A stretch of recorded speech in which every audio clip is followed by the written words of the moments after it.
జరుగుతుంది అనేటువంటి ఒక చర్చ అయితే జరిగింది. ప్రస్తుతం అలాంటి పరిస్థితులు కనిపించట్లేదు. సో మీకు అక్కడే ఉన్నారు కాబట్టి మీకున్నటువంటి ఇన్ఫర్మేషన్ ఏంటి, ప్రస్తుతం అక్కడ కార్యాలయం దగ్గర నెలకొన్నటువంటి పరిస్థితులు, వాతావరణం చూస్తే ఏమనిపిస్తుంది మీకు? శ్రీహరి గారు, కొద్దిసేపటి క్రితం వరకు కూడా మీరు చెప్పిన పరిస్థితి ఉంది. ఈ రాత్రికే న్యాయమూర్తి ముందుకు తీసుకువెళ్ళి, అంటే ముందుగా జనరల్ హాస్పిటల్కి తీసుకెళ్ళి అక్కడ వైద్య పరీక్షలు అయిన తర్వాత న్యాయమూర్తి ముందు ప్రొడ్యూస్ చేస్తారని భావించారు. అయితే ప్రస్తుతం అయితే మాత్రం అటువంటి కదలికలు ఏమి కనిపించడం లేదని చెప్పుకోవాలి.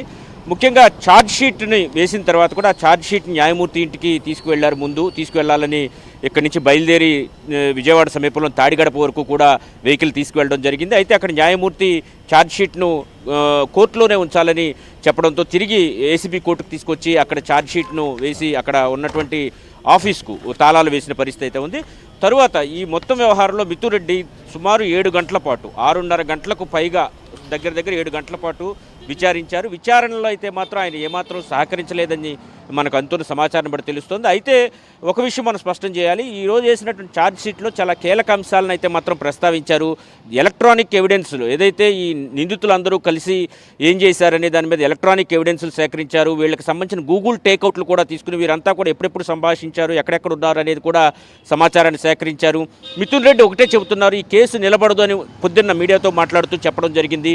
ఎక్కడైనా సీజ్ చేశారా అని ఆయన అడగడం జరిగింది. అయితే హైదరాబాద్లోను, తాడేపల్లిలోను, అదేవిధంగా దుబాయ్లోను ఉన్నటువంటి డెన్లు, ఏవైతే ఈ డబ్బులు దాచుంచిన డెన్లకు సంబంధించిన ఫోటోలు, అదేవిధంగా వీడియోలు కూడా ఛార్జ్షీట్లో పొందుపరిచినట్టుగా తెలుస్తోంది. ఇవన్నీ ఆధారాలు కూడా, రకరకాలైనటువంటి సైంటిఫిక్ ఆధారాలన్నింటినీ కూడా దీంట్లో పొందుపరిచినట్టుగా తెలుస్తోంది.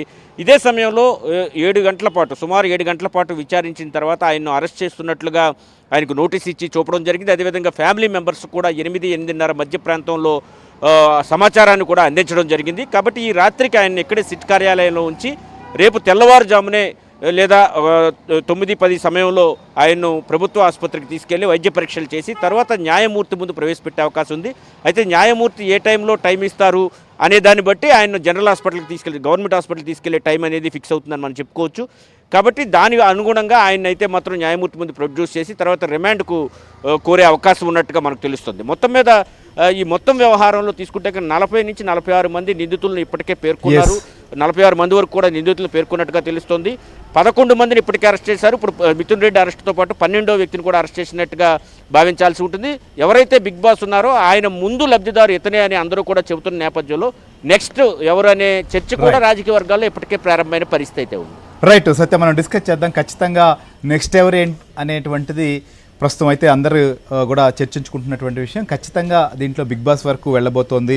సో ఇప్పటి వరకు ఎక్కడి వరకు వచ్చి ఆగిందో దానికి సంబంధించినటువంటి కీలకమైనటువంటి పరిణామాలు తర్వాత స్టెప్లో ఉండబోయేటివన్నీ కూడా మనం డిస్కస్ చేద్దాం. సో ఇప్పుడు ఒక చిన్న బ్రేక్ తీసుకుందాం. బ్రేక్ తర్వాత రామారావు మీ దగ్గరికి వస్తాం.